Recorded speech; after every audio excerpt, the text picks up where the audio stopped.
Hey everybody, welcome into the back room. I'm Andy Ostroy. What I can tell you for certain is that this is not sustainable. This is an impossible situation that our city is presently being put in. And at the same time, we are trying to find a way forward to keep people safe, to protect our neighbors, to maintain order. And we're in a position right now where we have residents that are asking the very limited number of police officers that we have to fight ICE agents on the street, to stand by their neighbors. We cannot be at a place right now in America where we have two governmental entities that are literally fighting one another. Anyone that is taking the bait tonight, stop. That is not helpful. Go home. We cannot counter Donald Trump's chaos with our own brand of chaos. And I have seen thousands of people throughout our city peacefully protesting. For those that have peacefully protested, I applaud you. For those that are taking the bait, you are not helping, and you are not helping the undocumented immigrants in our city. You are not helping the people that call this place home. Well, that was Minneapolis Mayor Jacob Frey. We're going to talk about that in a little bit. We also have Miles Taylor back with us today. We'll chat with Miles in a little while. But first, thank you for tuning in. We appreciate you listening, and we'd love to hear your comments. So email us at backroomandy@gmail.com and or post on our social media, and we'll read some feedback next time. And if you like the podcast, please rate and review and follow or subscribe, and you'll be notified every time we post a new episode. So the situation in Minneapolis is escalated, largely at the hands of Donald Trump, Kristi Noem, the Department of Homeland Security, ICE. The raids seem to be getting more aggressive, more violent. The mayor was speaking about, I think it was maybe 2 nights ago, there was a lot of unrest and protesting at night. ICE was using tear gas, pepper balls, and I think it's become clear that that's what Trump is looking for. I mean, look, the whole thing has started with him. You take away ICE off of the streets of Minneapolis, you don't have any of this. It's a provocation, and the people are getting pissed off. They're starting to really resist. It's getting a little uglier. And I think what is partly fueling the anger is that the Department of Justice came out and said there's going to be no criminal investigation. Done. Nothing to see here, folks. Move along. At the same time, they said they're going to investigate the activity of Renee Good, the woman who was murdered, 37-year-old wife and mother. And they're going to investigate her wife, Becca Good. Just think about that for a second. A federal agent fires 3 shots into a car, shooting a woman in the head, in the face. She's dead.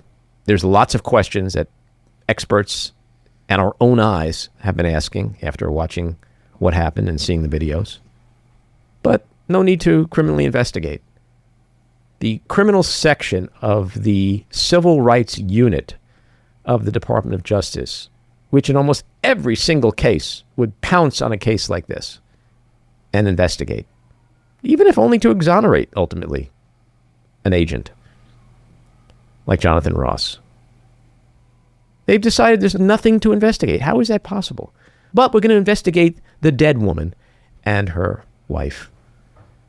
And because of the protests, Trump is now threatening to invoke the Insurrection Act, which is his wet dream. And so it's hard to imagine things not getting much worse before they get better. It feels worse because it is worse. It feels uncomfortable because it is uncomfortable. We keep talking about an inflection point in either direction. This is it. This is it. This is why it feels sickening. It's by design. I think it's pretty clear that this is what he wanted to do, and we've heard that he's wanted to invoke the Insurrection Act, and he needed a good reason to do it. This is the direction they want to go in. It isn't new. I think that the people who fought to disband ICE prior to even Trump becoming president were not wrong, because it's a sort of rogue enforcement agency, and now it's been given more money than, the military practically and every other agency. Over the past decade, U.S. immigration officers have shot and killed 24 people, and none of those immigration officers have ever been charged with criminal charges. Yeah. And Trump has deployed 3,000 agents to Minneapolis, a city that has 600 cops. Think about that. The thing I think that's upsetting people more than ever is that they were already upset with the lie that the administration is only going to go after the worst of the worst. Well, the statistics show that probably 75% of those who have been arrested and targeted have no criminal records. They're not the worst of the worst. They're hardworking people. They contribute to our society, to our culture, to our tax roll. These are people that are our neighbors, people who serve us in restaurants, people who watch our children, people who grow our vegetables. These are the people that are being terrorized. So everybody with a heart and a soul watching this year has been upset about that these refugees are being targeted this way. But something shifted in the last week and a half that is chilling and making people even angrier and more terrified. And that is Renee Good was a 37-year-old wife and mother of 3 children, 2 from a former marriage and a 6-year-old who was living with her. She had plushies in her glove compartment. We see her on video seconds before she was gunned down, smiling, affably saying to Agent Ross, "I'm not angry at you, dude." It's hard for someone to watch that, see a woman like that get murdered.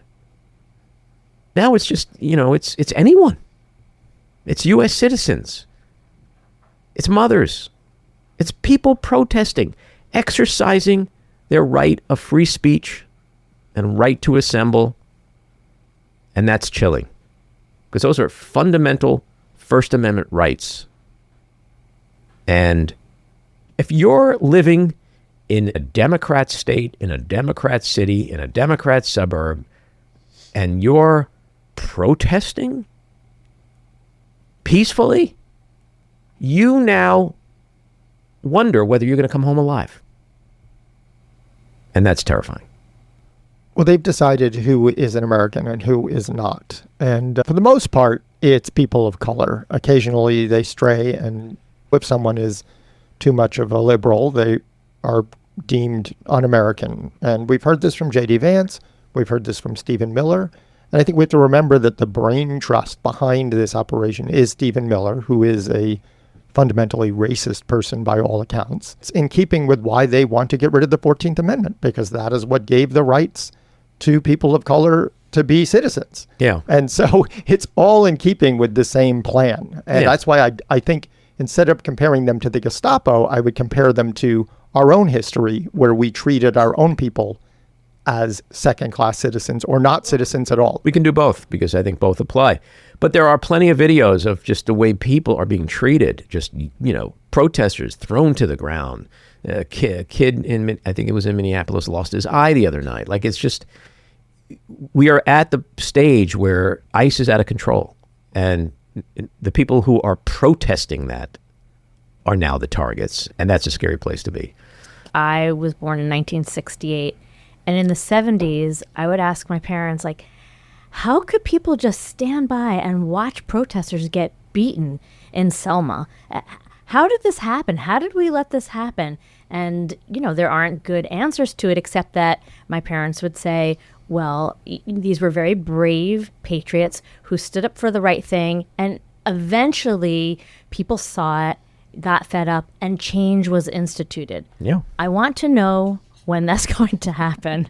We're living in a different world right now. It's lawless.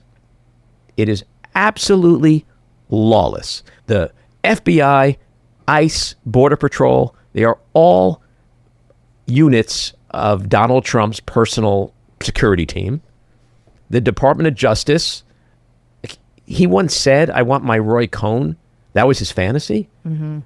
He's got his own DOJ now. Like, fuck Roy Cohn. He's got his own Department of Justice.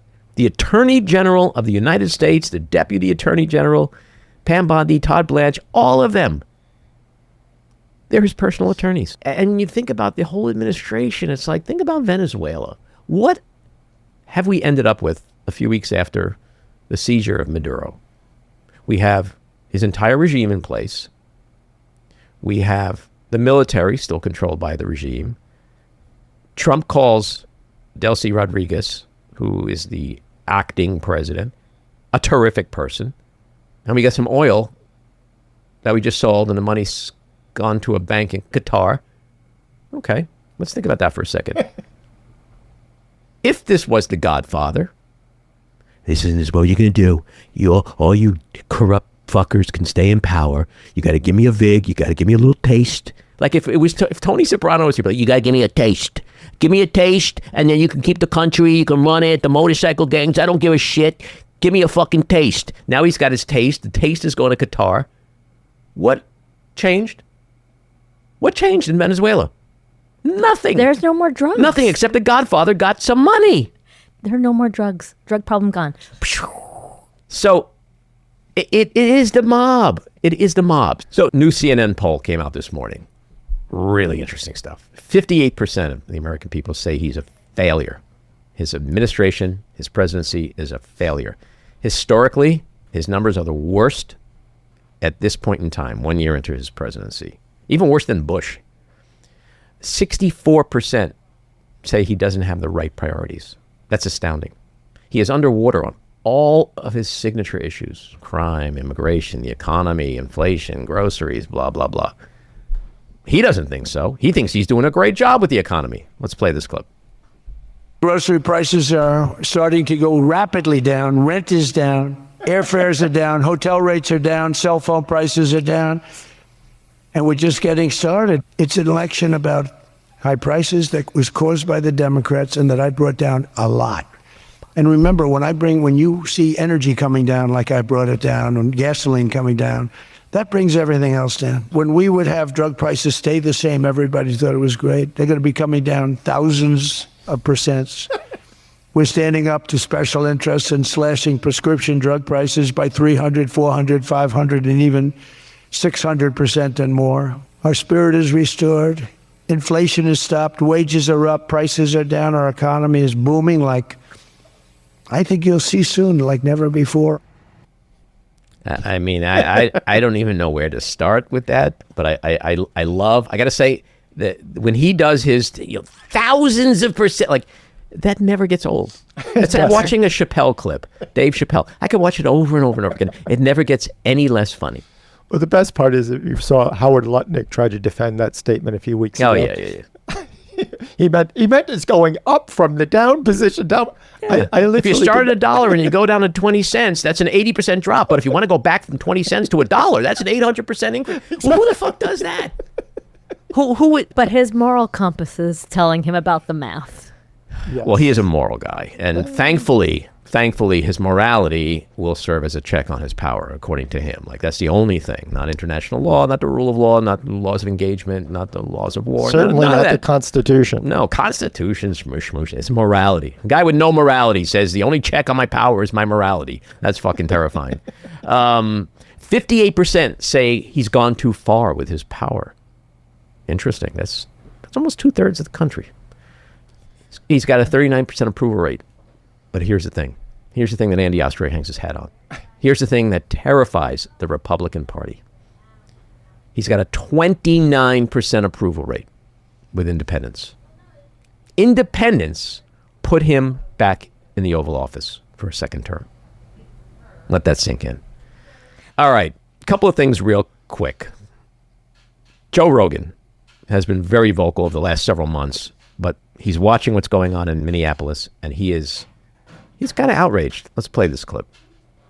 I can also see the point of view of the people that say, yeah, but you don't want militarized people in the streets just roaming around, snatching people up, many of which turn out to actually be U.S. citizens that just don't have their papers on them. Are we really going to be the Gestapo? Where's your papers? Is that what we've come to? So it's more complicated than I think people want to admit. ICE are villains. And now people are looking at them like murderous military people that are on the streets of our city, and they're masked up, which is also a problem, right? There is exactly why Donald Trump has almost completely lost young men, and why he's going to continue to lose more than young men, because Joe Rogan has a very large audience. And when you lose someone like Joe Rogan, you, and more importantly this year, the Republican Party is in some deep shit. The other thing I want to mention, because we cannot forget about this, is the Epstein scandal. It is almost 1 month since the December 19th deadline that came out of the Epstein Transparency Act, a virtually 100% bipartisan passed bill in Congress that required the Department of Justice to release the full Epstein files. By its own account, the Department of Justice says it has released only less than 1% of those documents. That means, regardless of the excuse, the Department of Justice is willfully violating the law. Now, we saw this week in the House Oversight Committee, Chairman James Comer clucking his feathers and saying, I'm going to hold the Clintons in contempt because they didn't show up for their depositions. They were subpoenaed. What about the Department of Justice breaking the law? Violating a law passed by Congress. Where are the subpoenas there? Where's the investigation there? Where is any fucking accountability? I don't know how or when there will be accountability with this Department of Justice, but all of us have to stand behind the Epstein survivors and constantly push to keep this story in the forefront of the media, etc. The survivors, they've asked the Department of Justice Inspector General to review, in particular, the redaction process on the documents that have been released, because the whole redaction process was supposed to protect the survivors, not the guilty. Because there are redactions of non-victims, and there are not redactions where victims' names are shown. But we have to keep this alive, because this is the reason why I think Trump does probably 80% of what he does. It's to distract us away from what is likely the biggest presidential scandal in American history. All right, let's get to our winners and losers. My winner, a federal judge upheld the California redistricting maps this week. Fingers crossed, here's looking at the midterms. My loser, Republicans block effort to check power in Venezuela. My winner is actually the same as yours. It's California, where a federal court this week upheld Proposition 50's voter-approved congressional redistricting, despite Republican challenges claiming racial gerrymandering. My loser, it's press freedom and the First Amendment. After the FBI executed an extraordinarily rare search warrant at Washington Post reporter Hannah Nathanson's home, seizing her phone, computers, watch for a leak investigation, we have no protection for press at this point. And even though reporting on a leak is not a crime. My loser, the Department of Justice, which decided there's no need for a criminal investigation into Renee Good's murder. My winner, 40-year-old auto worker TJ Sabula, who shouted, "Pedophile protector," to Trump in Detroit this week, to which Trump replied, "Fuck you," while giving Sabula the middle finger. And that gets us to the weekly rant. So let's talk a little bit about this stunning thing that happened in Detroit. Trump was visiting the Ford factory. Sabula shouts, "Pedophile protector." And Trump, just think about this. Trump, the United States president, simultaneously the most powerful human on earth and the most thin-skinned, felt so slighted and threatened by a member of the United Auto Workers Union that he hit back with "fuck you" while flipping him the bird. Sabula clearly hit a nerve. I guess because the truth hurts, right? As cries of cover-up can be heard all over America over the Epstein scandal, it's become crystal clear that Trump is especially sensitive to accusations of his participation in and/or protection of his rich, elite, powerful pals who were part of Epstein's horrific sex trafficking ring. You know, the deep state pedophiles he promised to prosecute and imprison while also releasing the full Epstein files. So Democratic operative James Carville has come up with a brilliant strategy to further exploit and expose what he calls Trump's, quote, sore spot. On his Politics War Room podcast this week, Carville said, quote, Trump had a massively negative reaction to it. And when you find a sore spot, you keep hitting it. You keep hitting it. Hit that sore tooth hard. All over the country. All over the country. Carville suggests Democrats should pound Trump with the pedophile protector label at protests and elsewhere to constantly enrage him. Wherever he is, you should have people shout, pedophile protector, pedophile protector. You know, that gets to him. We don't need anything else to get under his skin. We know what it is. Carville's 1,000% right. We should all be hammering Trump with this nickname. After all, he loves nicknames, right? And this one is so fitting. I, for one, will be adding pedophile protector to my already lengthy repertoire of nouns and adjectives to describe this corrupt, cruel, soulless sociopath who currently occupies the White House. And what about TJ Sabula, the Ford line worker who shouted the epic phrase at Trump? He was suspended by Ford, but he says he has no regrets. And why should he? He's become a national folk hero, and 2 GoFundMe pages that were set up to assist him were quickly closed after the goals were reached, raising over $800,000 in donations. All right, let's get to Miles Taylor. He is a national security expert, New York Times bestselling author, and co-founder of Defiance.org. He previously served as chief of staff at the U.S. Department of Homeland Security, where he published a bombshell anonymous essay in the New York Times, blowing the whistle on presidential misconduct. He later published the #1 bestseller, A Warning, revealed himself to be the author, and launched a campaign of ex-officials to oppose Donald Trump's reelection. He's worked as an advisor in the George W. Bush administration, on Capitol Hill, as a CNN contributor, and is the co-founder of a DC-based charter school and multiple democracy reform groups. He is also the author of the New York Times bestselling book Blowback and the host of the iHeartRadio podcast, The Whistleblowers. Miles, welcome back into the back room. Great to be here, my friend. Good to see you. Likewise. So bear with me for just a moment here. I want to walk you through something. We've seen troop deployments on U.S. streets, violence and chaos breaking out, U.S. citizens being shot, one of whom many believe was murdered.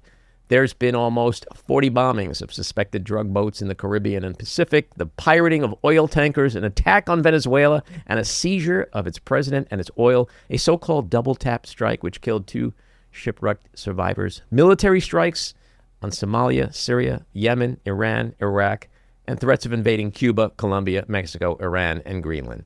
Can you tell me, as a national security expert, what does any of this have to do with national security?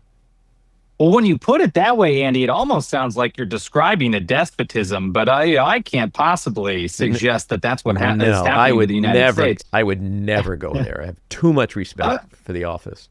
I mean, look, joking aside, very seriously, I think the first year of the second Trump administration will go down as the most lawless year up until that point of any presidential administration in American history. And I mean that by the numbers. So I've already crunched some of the numbers. In the modern era, Donald Trump has had more rulings against him in the courts than any other president in their whole term of office. In just the first year, hundreds of federal judges have ruled that the administration has taken illegal action.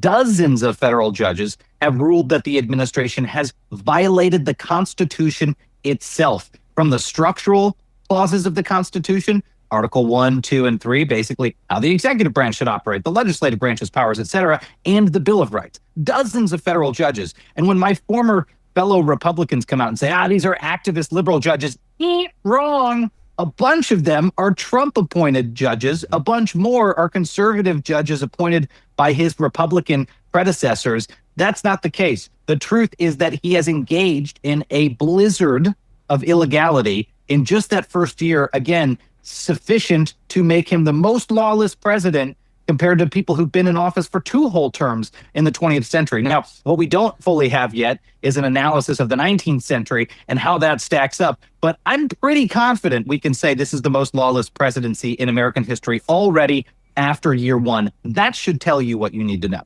And what concerns you most about that? And what do you see on the most imminent horizon? Well, look, the two big questions are, can we survive it as a functioning republic? And if we do, can we reverse the precedent? Because, of course, right now the focus is on Donald Trump, but I do not have confidence that after Trump, everyone in America will say, well, we can't ever do that again, because he will have set precedents that other presidents of other political parties potentially may try to follow. I mean, I even hear friends of mine who are in the Democratic opposition, senior figures say, if we retake the White House, it's going to have to be 30 days of undoing what Trump did. And we're going to have to use some of the things that he did, the things that we are now saying are unlawful, because it's the only way to undo them. Well, we can't do that. We can't break the law that he did to undo his breaking of the law. And so we have got to figure out a way, once he's gone, to make sure we reverse these precedents lawfully. And that's a concern too. But look, in the immediate, I genuinely do worry about the United States of America continuing to slip into autocracy. Donald Trump is a wannabe dictator. He is not a dictator yet unless we let him. All right. A country only becomes an autocracy with the consent of the governed. And if we revoke our consent, and there's a lot of ways to do that, then we will not become an autocracy. But I think we in 2026 are on that tipping point. Last year was the administration laying the groundwork to blow past all the constitutional guardrails. This is execution year. It takes a while to get the wheels in motion inside the federal government. And I'm happy, Andy, to go into any of those, but you are going to see 2026 look an awful lot worse than 2025 in terms of the president's illegal actions, because they're looking at the shot clock. They want to run as many of these things up to the Supreme Court as possible, hoping they get favorable judgments, or at least the Supreme Court to punt, so that Donald Trump can expand his power. And speaking of the expansion of power, he's threatened to invoke the Insurrection Act over what's going on in Minneapolis. I know you had some experience when you worked at Homeland Security, and you probably have a million thoughts on the invocation of the Insurrection Act, its legality, the consequences of it. Speak to us a little bit about all that. Yeah, look, I'm a national security conservative. My disposition has generally been deferential towards the chief executive if there are moments of national crisis, to be able to use those presidential powers needed to respond. This is one of those. I'm going to be the opposite of deferential. I'm going to be deeply defiant, because I've seen Donald Trump attempt to use those powers in ways that would be unconstitutional. And specifically in early 2019, I remember getting a phone call one morning from aides at the White House who tipped me off to the fact that the president had been musing about using his State of the Union address to declare that he was invoking the Insurrection Act to militarize the southern border and to close that border and to repel the invasion of migrants. He had been watching Fox News. He saw image of a caravan of migrants. Okay, remember, these are like dozens of like women and children coming to the United States to claim asylum. We're not talking about people with AK-47s, a foreign army. And Donald Trump said this is an invasion. And that night he was set to practice his State of the Union address, and he wanted to invoke the Insurrection Act. This set off alarm bells all throughout the interagency, and especially at the Department of Homeland Security. We rushed over to the White House that night, me and the Secretary of Homeland Security, and intercepted the president in the map room where he was practicing his address. And the stenographer is right there, and the president saying, I want you to type in, I'm invoking the Insurrection Act.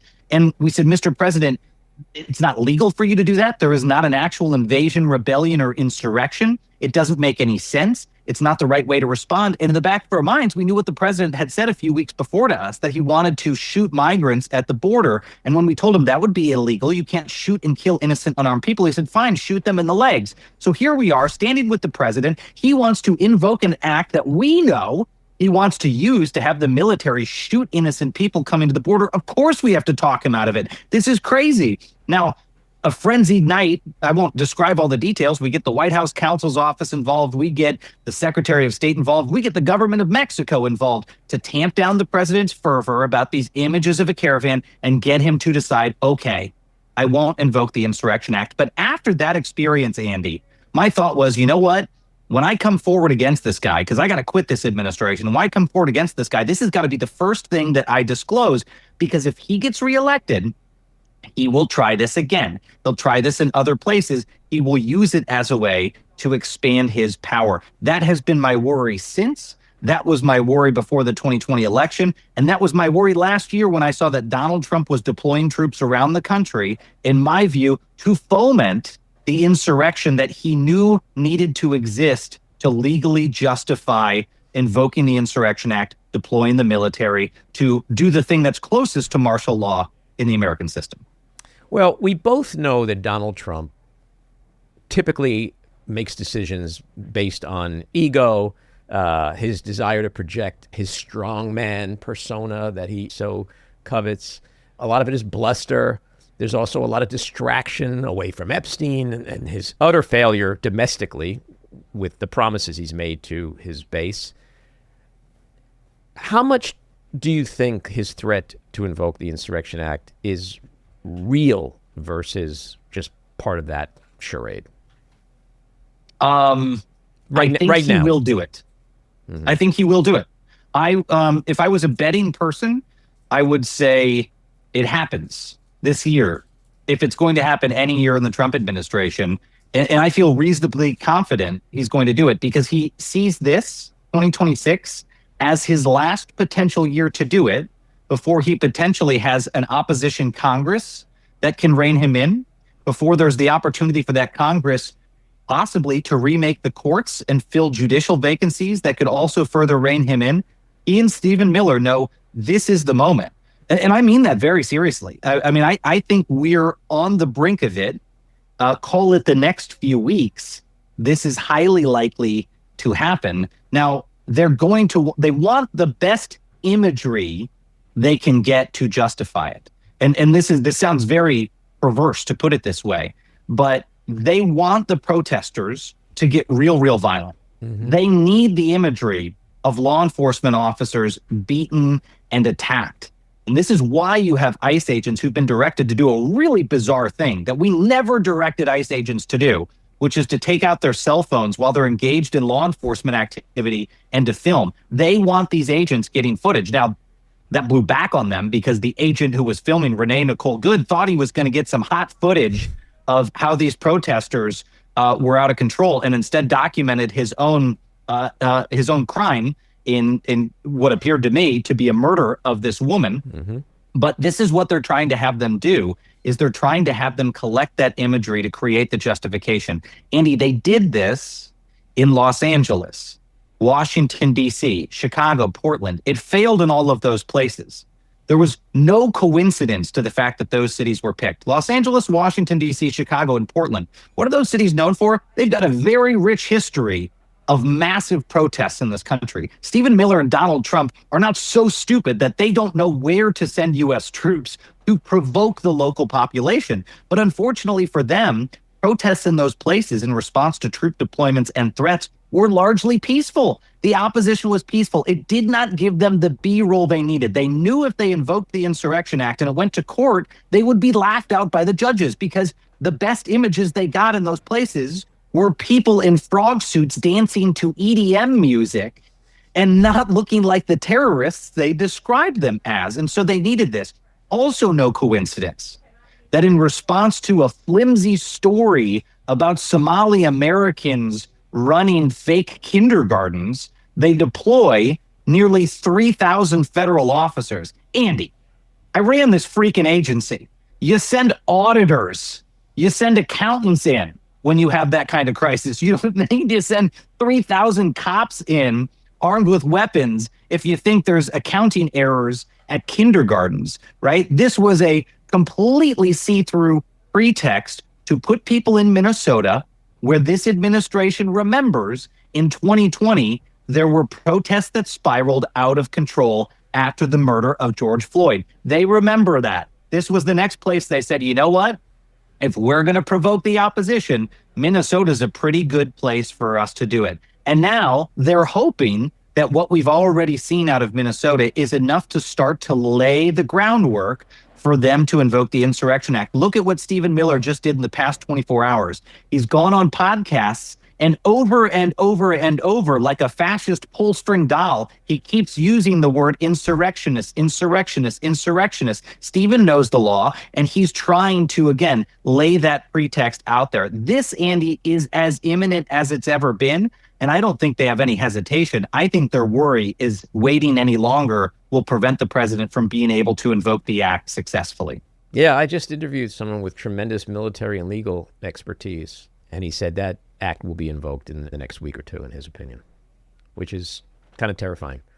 And the question it's very terrifying. Yeah, and the question is, what do the courts do? He doesn't believe that the courts will kick it out. He believes that the courts will act more in the capacity of making sure that it is executed within the confines of the law, the letter of the law, which means he can't do whatever he wants. So it's not like he can just start shooting people on the streets, which probably is in his head. But so that's where he thought the judicial pushback will come. But nobody knows. Well, look, nobody knows, you know. What we do know, at least, is this, Andy, is the courts will move slower than we want them to. Yeah. And that's what the administration is banking on. And I'll tell you, all of these things that Donald Trump has done on immigration were foreseeably illegal. Before he came back into office, I said, hey, listen up, folks. He told me in the first term, I want to reopen Gitmo, and I want to ship people to Gitmo who are immigrants. I want to ship people to foreign prisons instead of back to their home countries. Remember, when you get deported from the United States, you just get sent home. You don't get sent to prison. But Donald Trump wanted to send them to foreign prisons. He said, I want to bus and dump migrants into American cities that get past the borderline to destabilize those cities. And I want to reinstitute the family separation policy. Those are just four things that were, Andy, to me, as a non-lawyer, obviously illegal, and which my lawyers told me at DHS, these would be things that are illegal, right? So I warned, he'll do these in the second term. Donald Trump pursued all four of those things when he came back into office. On day one, he said he was going to reopen Gitmo. He was going to pursue a bunch of these, policies that I just mentioned. He was going to ship people to the foreign prisons, et cetera, et cetera, et cetera. It took until about the end of 2025 for federal judges to rule those actions unconstitutional. Mm-hmm. Grave damage was done in that time period. Hundreds of people were shipped to the terrorist prison at Guantanamo Bay. Hundreds of people were sent to a terrorist prison in El Salvador. Some of them had not been returned home. These policies were implemented despite being obviously illegal, and it took the courts time to reach that conclusion. And most significantly, my warning about him deploying U.S. troops was done in these different places. Guess what? In Los Angeles, federal judges said deploying the Marines was unconstitutional. Guess what? In Washington, D.C., a federal judge said this was unconstitutional. The National Guard must go. And then Donald Trump, tail between his legs on New Year's Eve, when no one was paying attention, said ruefully, I'm withdrawing the National Guard from all of these places. But then ominously, but they'll be back under different authorities. It took a year for federal judges to rein him in on this front. And now he's looking to invoke the Insurrection Act. Now, look, I would hope that judges would issue a preliminary injunction to stop this from happening, but they might not, Andy. We might be in a situation where the administration has months, a year, or years to operate under these authorities while it works its way through the courts into the United States Supreme Court. That's what Stephen Miller and Donald Trump are banking on. I want to ask you about Kristi Noem and how big a role she's playing in a lot of this, or is she just a puppet with the string, and Trump and Miller and those who are really in control she's just a pawn? What are your thoughts on her? Yeah, there's no nuance. It's the latter. That's it. I mean, it's the latter. I know that department inside and out. I know these people, unfortunately, inside and out. And the Department of Homeland Security is being run out of the White House right now. And that's not just the Department of Homeland Security. I mean, you are already seeing this happen now with the Department of Justice. Stephen Miller, since the first administration, has been trying to personally manage DHS. And I don't just mean picking up the phone and calling the secretary and giving directives. I mean, Stephen daily would pick up the phone and call GS-15s, right? Underling full-time civil servants in different offices and give them directives and say, I'm giving you an order from the president. You don't need to go ask your chief of staff, the undersecretary, to ask the deputy secretary, to ask the secretary. Don't worry about that. I'm calling from the White House. Go do the thing I want. We had to play whack-a-mole every day with this. Stephen, you don't run the department. You weren't confirmed by the United States Senate. If the president has an order, he can follow the chain of command and call the only Senate-confirmed person to run this department. That's the secretary. This would happen all the time.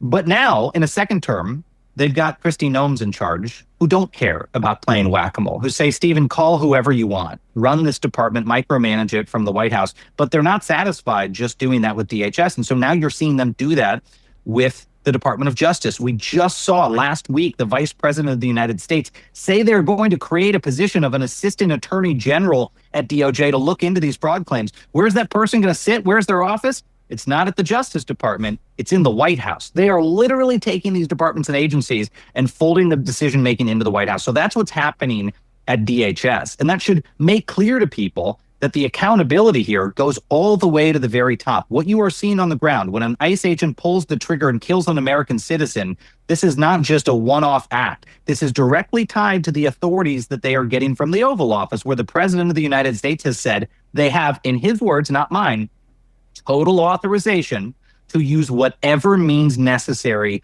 on the ground to push back against protesters that he calls thugs. The Vice President of the United States saying that they have absolute immunity. This is not the DHS secretary cooking this shit up. This is not the legal counsel at DHS. This is the president and the vice president issuing directives that are going straight into that law enforcement agency. A few weeks ago, there was a lot of talk about how Trump is not happy with Kristi Noem and that in January she's likely gone. But given what we're discussing here, she just seems like the perfect foil, right? Like she's the perfect little puppet. Like, why would he fire her? What's your thought on that? Well, two things. One, he's always done this. I remember in the first administration, I was there for 2.5 years, and I dealt with constant threats leaked out of the White House to fire officials as a way to keep them on their toes. Donald Trump was constantly talking about getting rid of John Kelly when he was chief of staff, getting rid of Elaine Duke when she was acting secretary of DHS, getting rid of Kirstjen Nielsen. And Andy, they would selectively leak this to the press. These were not like accidental leaks. When the president denied before Christmas, no, I'm not going to get rid of her. I like her. I can almost guarantee you he or his team were also the source of the leaks. They play this game. I mean, that in and of itself is a weird sort of sick psychological thing. The president of the United States is so worried about the loyalty of his aides and their willingness to execute his illegal orders that they leak these stories about potentially them being on the chopping block just to keep them on their toes. This happened, by the way, with almost every single cabinet member in the first term when I was there that was part of the National Security Council. Almost everyone had a story like this leaked, and we would talk about it at dinners and meetings. But here they are again, threatening to put the guillotine in front of me. But this was Trump's way of trying to enforce loyalty. Now, that was met with a lot of eye rolls by people in the first term who said, I'm probably not going to become a supplicant to you and let you threaten me like that. I'm going to continue to say no to the things that you want me to do that are illegal. This time around, it seems to be working very, very well. And he's doing the same thing over at the Justice Department. What did we see in the past week? Stories that Pam Bondi might be on the chopping block. Why? Not because she's not following the president's orders, she clearly is, but because he wants to put pressure on her to make sure she's willing to go arrest his political opponents and do these things that he has laid out in Truth Social posts. That's the game he's playing, and I think Kristi Noem is more than happy to play that game. Yeah, well, the interesting thing is in his first term, there was constant turnover. And there's really no turnover here. And I think it's because, unlike in his first term, he has his puppets, his real puppets. Yeah. They do whatever he wants. So why fire them, right? Yeah, they're willing to play the role. I mean, I go back to in the first term when he was making those threats against people, they would say, no, I'm not going to capitulate. And that meant they either got fired or had to resign or were pushed out of their positions. I mean, again, almost everyone in the National Security Cabinet basically got axed in those first 2 years when I was there. And because of this game, they wouldn't play the game. And a lot of those ended up being the people who spoke out against Donald Trump in the 2020 election, the Jim Mattises and the John Kellys and so on down the list. But this time, you're absolutely right. I mean, he has picked people that are obvious supplicants, happy to play that role, and do not seem to be defying the president's aggressive pursuit of lawless policies. How does it feel as someone with your Homeland Security, national security background, to see the levers of government that are in charge of ensuring our Homeland Security actually be the ones that are causing the greatest threat to our democracy and our national security and our Homeland Security? Yeah, I mean, honestly, it's sickening, man. I went into government after 9/11 to keep a day like that from ever happening again. That was the motivating factor for a lot of people who went into public service after 9/11. I never wanted to be talking about politics. No offense, Andy. I never wanted to be sitting here with someone like you on a podcast talking about the political implications. I know. I hate to tell you. By the way, it's the greatest. It's the greatest career move you've ever made. Is sitting here and talking with me. I just want to throw that out there. Yeah. I wish my wife felt the same way. She would like all of this to go away. But we took a dark turn, and it's not the one that I expected. I expected us in this moment in 2026 to be facing down threats from Russia and China and Islamist terrorist groups that had perverted a religion to justify mass violence. I thought those were going to be the things that we were facing down in 2026, not an internal threat from a would-be autocrat. And so it's really disheartening to watch that department, a department, DHS, that I helped build after 9/11, helped mature after 9/11 with Democrats, by the way. When I was on Capitol Hill in those intervening years, not during Republican presidencies, I was doing oversight of DHS and working with the Obama administration to try to grow DHS into a more mature entity to protect this country against cyber attacks and terrorist attacks and foreign spies. It's totally distracted from that mission. It is becoming Donald Trump's personal police force. I don't say that in jest. Very seriously, we are talking about a modern Gestapo. Wow, Miles, Gestapo, you're going to reference the Nazis? Don't take that from me. Just this past week, Joe Rogan, one of Donald Trump's main MAGA boosters that helped him win re-election, said that DHS and ICE were starting to look like the Gestapo. We have to be unafraid to call this what it is. That gives me no joy. I have a lot of friends still in the Department of Homeland Security, lifelong civil servants who are patriots. They are not willingly the Gestapo to this president, but they too know what's happening inside their agencies. They see those agencies being co-opted to pursue the president's own personal agenda. They are very, very worried about it, and we should be too. Yeah. Well, look, as a Jew, I give you complete authorization to talk about the Holocaust and Nazis and Gestapo. It's not a slight. It's actually a warning, because any student of history knows that if you look at the Weimar Republic and the German democracy, as Hitler was coming up in the late 20s and seizing power in the early 30s, he employed a lot of the same tactics, literally sending goons out to beat up his opponents into capitulation so he can seize control of the party and eventually become chancellor and eventually do all the horrible things he ended up doing a dozen or so years later. Is ICE out of control?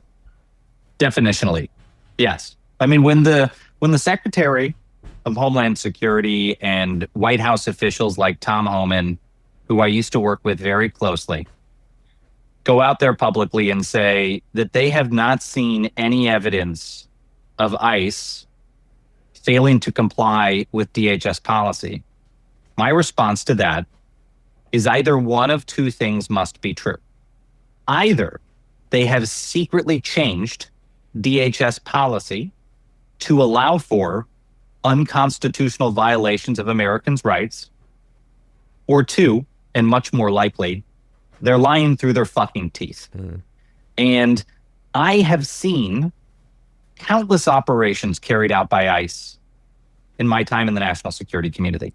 I am now seeing daily video evidence, first-person video evidence of those agents failing to comply, not just with DHS policy, but the law and the United States Constitution.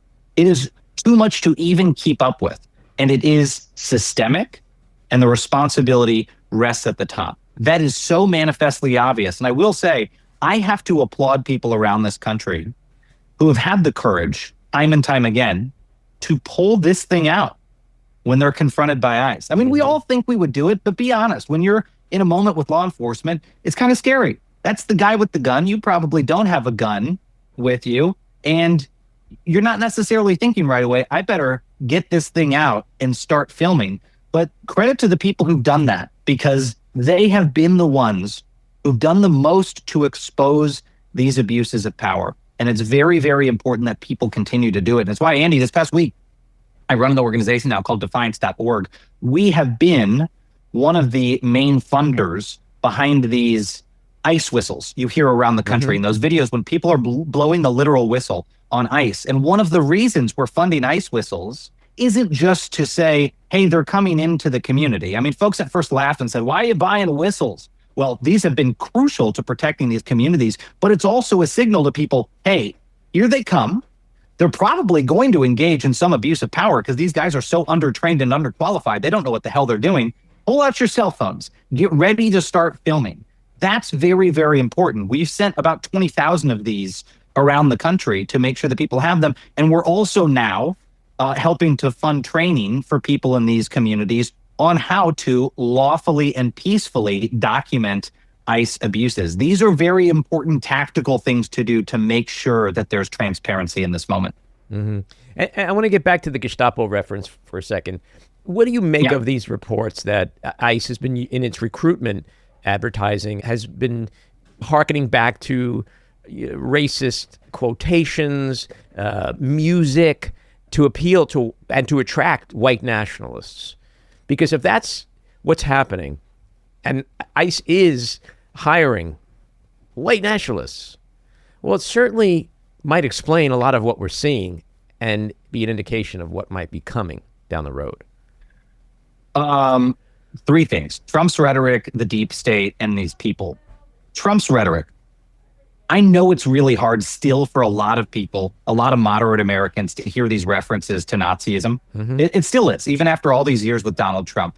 They can disregard everything I've ever said, but the one thing I don't want them to disregard is I have seen this man in unguarded moments in the Oval Office, on Air Force One, the White House Situation Room.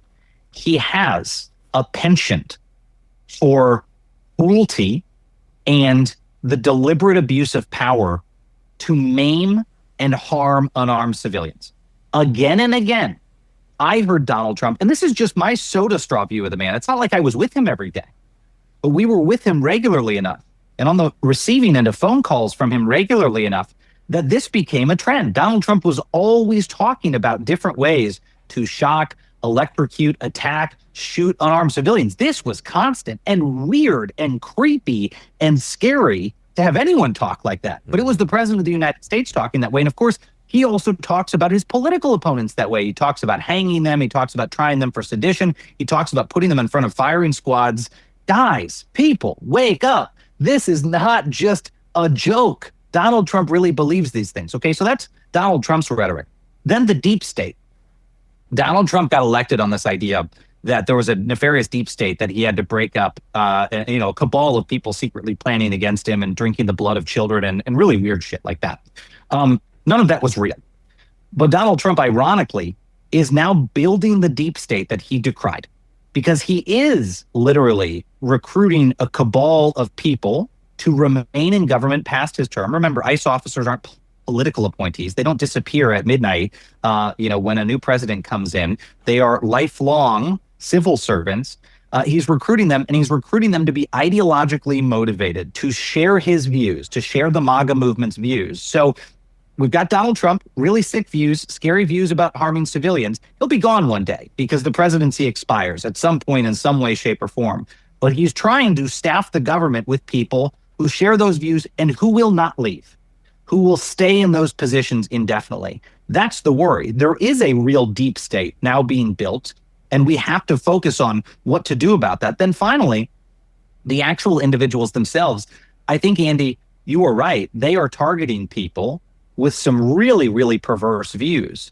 And you don't have to go dig into the records of who are the new ICE agents. You just need to look at the people Donald Trump has brought in to his administration as political appointees to do the hiring. These are people who literally, again and again, we are finding reports of them posting love of Hitler and Nazism on social media, in past essays. These guys in his administration, Donald Trump's political appointees, sound more like wannabe school shooters than they do public servants. That is very, very disturbing. And they're the ones that are doing the hiring and firing. So again, you can disregard everything that I've ever said, but pay attention to the fact that the people who are now staffing up your government have these white nationalist pro-Nazi views, and they're looking for people like them to take jobs that cannot be fired right away, that have permanent civil service protections. It's truly unreal.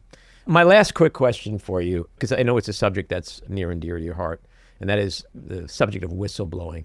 Let's talk about this FBI search of Washington Post reporter Hannah Nathanson's home this past week. Apparently, they were searching for alleged classified information as part of an ongoing investigation into a defense contractor. They seized her reporting assets like her phone and a Washington Post laptop. What concerns you about this? And given that these assets that they seized contain the name of confidential sources, how might this impact other sources and whistleblowers in the future from how secure they feel in talking to a reporter like her? It's meant to create intimidation. Absolutely by design. It is meant to intimidate these news outlets so that they don't go report on the Trump administration's abuses of power. But more than anything, it's meant to intimidate the whistleblowers, to say to them, don't talk to a reporter because we're going to send the FBI in. We're going to find out who you are. You will lose your job. You will lose your livelihood. You might be put in prison. That is what they are trying to do. Not speculation. That's absolutely the goal. And I'll tell you why I know that. After the Trump administration last April put me and my former colleague, Chris Krebs, under federal investigation. And of course, Chris's crime was declaring that the 2020 election was free and fair. And so, he, like me, is under investigation from the Trump administration. After that happened, a couple of weeks later, mainstream media outlets largely missed this, although it was reported by some. The Attorney General quietly revoked the historic protections that the Department of Justice places around the journalist profession. They revoked these memos that direct DOJ to handle any investigations involving reporters in a more nuanced way. Why? Because journalism is the only profession protected in the United States Constitution. Not firefighters, not cops, journalists in the First Amendment, only constitutionally protected profession. And so there are extra sensitivities around investigations that might touch journalists. Well, Pam Bondi revoked those protections, and she cited as justification the investigations into myself and Chris Krebs, as if to say, the only way that we're going to go after these deep state people who've opposed the president is we've got to go after the people who are helping amplify their message as well. We've got to go after the press. And after that happened, after that revocation happened, I was out there a bit last year saying, hey guys, this is the sign. Prepare for the fact that in 2026, the Trump administration is going to launch a blitz of investigations into journalists to go scare whistleblowers into hiding. You are seeing the start of that. I promise you this will not be a one-off. You are going to see this story pop up again and again and again in 2026. And the reason there's a time delay is those investigations take time. They had to figure out who are we going to prioritize, what stories have been reported we don't like, what journalists are we going to go look into. But there is a way to combat it, Andy. We are not helpless here, just sitting back and watching. And the first line of defense are these actual news organizations. They need to stop feeding the alligator and start fighting back. And the Washington Post is unfortunately a very symbolic example for this to happen to. Jeff Bezos, the owner and publisher of the Washington Post, has been trying to feed the alligator. He's been trying to use his other companies like Amazon to produce flattering puff piece documentaries on the First Lady to satiate the Trump administration. Guess what, Jeff? You cannot satiate these guys. Take it from me. You cannot satiate them.